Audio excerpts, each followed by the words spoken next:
Bonjour à tous.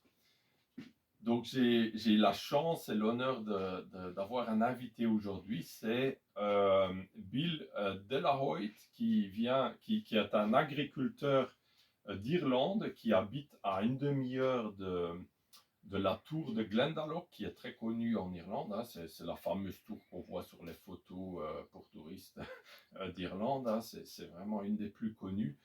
Euh, et c'est magnifique. Donc, il m'a appelé il y a quelques jours pour dire qu'il pouvait passer parce qu'il devait voyager jusqu'en Autriche. Donc, d'Irlande, il a pris le ferry et il s'arrête là en Alsace. Et alors, je lui ai demandé s'il pouvait m'apporter quelques échantillons de roches locales de cette terre et de près de la tour Glendalough. Alors, quelques heures avant son départ, il est parti à Glendalough et il m'a apporté un morceau de roche qui était près de la rivière, parce que près des tours, on ne peut pas vraiment prendre des roches. Il y a tellement de touristes qui ont pris et ce ne serait pas respectueux du site non plus. Donc, il a pris un morceau de roche qui était près de la rivière et il a pris une roche de son terrain, de sa ferme, hein, donc des terres. Et donc, on va mesurer ça. J'ai aussi, il y a quelques jours, il y a une semaine ou deux, il y a aussi Benoît Loup, qui est spécialiste de la mesure et qui est aussi passionné d'électroculture avec Karima, qui sont, eux, leur côté, ils ont été en France, maintenant je ne me rappelle pas l'endroit exact, mais c'est où il y a une zone, je vous le dirai plus tard, alors, mais c'est une zone où il y a aussi des roches volcaniques au centre de la France. Et lui, vous avez vu mon post probablement avec son photoreportage où vous voyez les photos des orgues basaltiques. Donc ça, c'est un gros rocher des orgues basaltiques que j'ai mesuré. Et ça, c'est le gravier, hein, donc j'ai mesuré. Et là, j'ai mesuré avec l'appareil de Phil Callahan qui nous a fait découvrir toute cette histoire du paramagnétisme. J'ai mesuré qu'il y a 1900, c'est plus de 1900 micro-CGS. À 1950, je dirais, non, 1910, j'ai noté, 1910 micro-CGS de paramagnétisme. Donc ça, c'est une roche qui serait très bien déjà pour, par exemple, faire passer l'eau à travers pour dynamiser l'eau. On peut remplir des tuyaux avec et comme ça dynamiser l'eau. On peut aussi utiliser ça en gravier ou en forme de sable dans la construction pour vraiment créer des dalles qui dynamisent, où c'est bon vivre dessus, pour dans les étables par exemple, pour les fermes. Et aussi, on peut aussi utiliser pour améliorer les terres, améliorer vraiment la fertilité des terres, hein. Donc, alors on en met, moi je conseille jusqu'à 1 tonne à l'hectare. Et après, on peut vraiment augmenter la fertilité à grande échelle. Et durablement, c'est pas comme un engrais qu'on doit acheter chaque année. Non, ça c'est vraiment, c'est comme si vous allez apporter les petites antennes qui vont connecter votre terre au champ magnétique terrestre. Donc ça va être encore plus connecté. C'est comme si on va créer les réceptacles, les antennes qui vont capter, encore plus capter et amplifier le champ magnétique local, qui va stimuler la vie, qui va stimuler les micro-organismes bénéfiques, parce il y a de tout en micro-organismes, hein, et aussi qui va stimuler l'activité des vers de terre. Il ne faut pas l'oublier, les vers de terre adorent le paramagnétisme, adorent le basalte. J'ai remarqué ça, j'ai plein d'exemples comme ça auprès de mes clients agriculteurs. Et donc, pour revenir à Glendalough et aux échantillons que Bill m'a apportés, ben donc là, ça c'est une roche. Ah voilà, ça c'est une roche qui provient de cette terre, hein. Donc c'est une sorte de schiste comme ça, on dirait, hein, ça ressemble en tout cas. Et donc j'ai mesuré le paramagnétisme. Je vais vous dire tout de suite ce que ça a donné. Et après, ça c'est une roche qui vient de près de la rivière, de près de la tour ronde, hein. Donc, et je vais mesurer ça. Et donc j'ai mesuré ça déjà avec l'appareil de paramagnétisme. Et il en sort que c'est quasiment zéro en paramagnétisme. On va dire 20-30 micro-CGS, et celui-là aussi quasiment zéro. Il faut savoir quand c'est entre 0 et 100 en micro-CGS, c'est considéré comme quasiment zéro. Ça n'a très peu d'influence sur la fertilité des terres. Pour vraiment avoir une influence, il faut être au-dessus de 100, ou même 200, 300, ou même 1000. Ah, mais il faut quand même être au-dessus de 100, moi je considère. Et donc, voilà, on est un peu déçu. On aurait cru peut-être ce sera très paramagnétique. Mais quelque part, on le savait déjà parce que Phil Callahan, un chercheur donc, qui a écrit là, donc, le livre Paramagnétisme, la redécouverte des secrets de la force secrète de la croissance. Hein, donc ça, c'est un de ses livres qui nous a fait découvrir l'importance du paramagnétisme. Il dit déjà dans ses livres qu'en Irlande, il y a toute une partie au nord de l'Irlande où c'est très paramagnétique, anciennement volcanique, et il y a toute une partie qui est diamagnétique, qui n'est pas paramagnétique, l'opposé.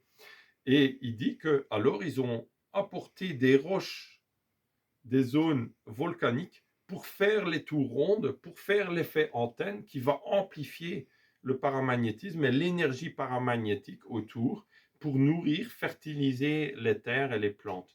Et donc ça, c'est très intéressant et ce serait à confirmer, hein, ce serait intéressant de confirmer maintenant. Aujourd'hui, on n'a pas accès, on ne peut pas vraiment prendre un échantillon des tours rondes, ce serait voilà, par respect, parce que si tous les touristes prendraient un échantillon des tours rondes, il y aurait vite plus de tours rondes. Hein, donc. Mais peut-être qu'en demandant aux autorités, on pourrait peut-être obtenir un échantillon qui permettrait de vérifier ça pour, voilà, pour des raisons de recherche agronomique aussi. Et donc, ce qui est intéressant, c'est que dans un pays comme l'Irlande, ou même dans d'autres pays comme en France, comme en Italie, comme en Espagne, comme en Allemagne, il y a toujours des zones, presque toujours, il y a des zones géologiques qui sont très paramagnétiques. Et il y a des zones qui manquent de paramagnétisme. Et donc on peut utiliser des roches, du gravier, du sable qui viennent de zones paramagnétiques pour fertiliser les terres sur les zones non paramagnétiques. Et ça permet de fertiliser durablement avec de la matière locale. Il n'y a pas besoin de faire venir des engrais de loin. Et ça montre aussi que c'est que de la connaissance. Il n'y a pas besoin de beaucoup d'argent, c'est de la connaissance. Et c'est aussi peut-être, voilà, c'est vraiment de la connaissance qui fait que on peut, à partir de rien, en sachant, en comprenant comment la nature fonctionne, en choisissant les bonnes roches, en assemblant, en améliorant les terres comme ça, ben, on peut vraiment augmenter l'abondance et donc vraiment ouais, l'abondance végétale, mais l'abondance agricole et donc la richesse du pays et le bien vivre ensemble. Finalement, la paix, le bien vivre ensemble, ça vient de la connaissance, ça vient pas du pouvoir, de l'argent, non, ça vient vraiment de la connaissance qui a créé cette abondance et de bon vivre ensemble, qui nous a été quelque part peut-être retirée par cette perte de connaissance. Et on voit tous les problèmes que ça amène aujourd'hui. Donc du coup, là, l'appareil de mesure de paramagnétisme, il est plus fabriqué. Ça, c'est vraiment l'appareil original développé avec Phil Callahan.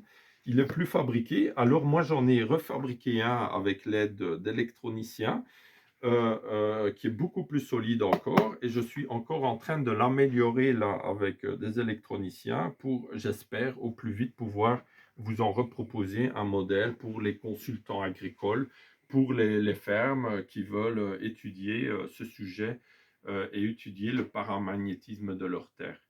Parce que vous allez voir que souvent quand on compare différentes terres, souvent les terres où ça pousse mieux à la ferme, souvent ils sont un peu plus paramagnétiques que les autres terres où on a toujours des problèmes. Donc ça peut être une piste de réflexion et ça peut être très intéressant de travailler là-dessus pour augmenter la fertilité de façon vraiment pas chère, hein, avec très peu de moyens, mais avec les matériaux qu'on trouve localement, hein, qu'on trouve dans le pays facilement. Voilà, voilà. Ah oui, ce que je voulais vous montrer aussi, c'est là, ça c'est de la puzzolane.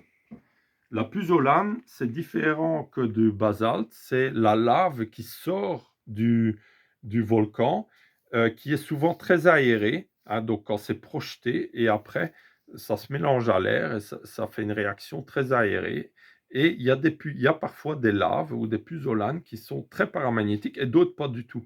Ben, celui-là, par exemple, il est presque pas paramagnétique, que un petit peu. Il est à 180 micro-CJS. Donc, je l'ai trouvé dans une jardinerie locale. C'est la jardinerie Oxine à Colmar. C'est une jardinerie alternative très, très intéressante. Euh, donc, c'est très intéressant, mais voilà, c'est très peu paramagnétique. Comparé à des basaltes qui vont être souvent au-dessus de 1500, 1900, au-dessus de 3000 micro-CGS. Moi, je considère que pour vraiment avoir un effet intéressant pour améliorer les terres, alors on va choisir un basalte plutôt au-dessus de 1500 micro-CGS. Ou si on peut avoir plus, tant mieux, hein. Alors on peut avoir plus d'effets avec moins, naturellement. Et là, il y avait une autre puzzolane qu'on appelle le pumice, et là, qui était très, très intéressant, qui est vendu un peu plus cher, parce que les jardiniers, ils ont déjà remarqué que ça pousse encore mieux que là-dessus. Et celui-là, il est à 1050 micro-CGS. Donc, c'est pas pour rien, c'est aussi une partie de son explication pourquoi ils ont encore des meilleurs résultats avec ce puzzolane-là que celui-là. Donc là, je vais le raconter par cette vidéo. La jardinerie va aussi apprendre la nouvelle. Ça va, je pense, fortement les intéresser. Donc, c'est de la jardinerie Oxine à Colmar. Donc, c'est vraiment intéressant, ce pumice. Avec du 1050, on peut déjà améliorer des terres, hein. Si on mélange ça avec son terreau, dans son jardin, ça peut déjà être très intéressant, hein. Donc voilà, voilà. Je pense que j'ai fait un petit tour. Voilà, on est vraiment passionné. Il y a Bill, il est arrivé là tout à l'heure vers 2h30. Là, il est déjà 7h passées. On est là en discuter entre passionnés des solutions alternatives pour l'agriculture. C'est vraiment, voilà, c'est vraiment un bonheur de pouvoir rencontrer des agriculteurs qui s'intéressent à ce sujet et qui cherchent aussi des solutions. Donc voilà, j'espère que vous aussi, ça vous intéresse et que on pourra, je continue à vous informer, à vous apprendre plein de choses. Et voilà, au plaisir, à tout bientôt, au revoir.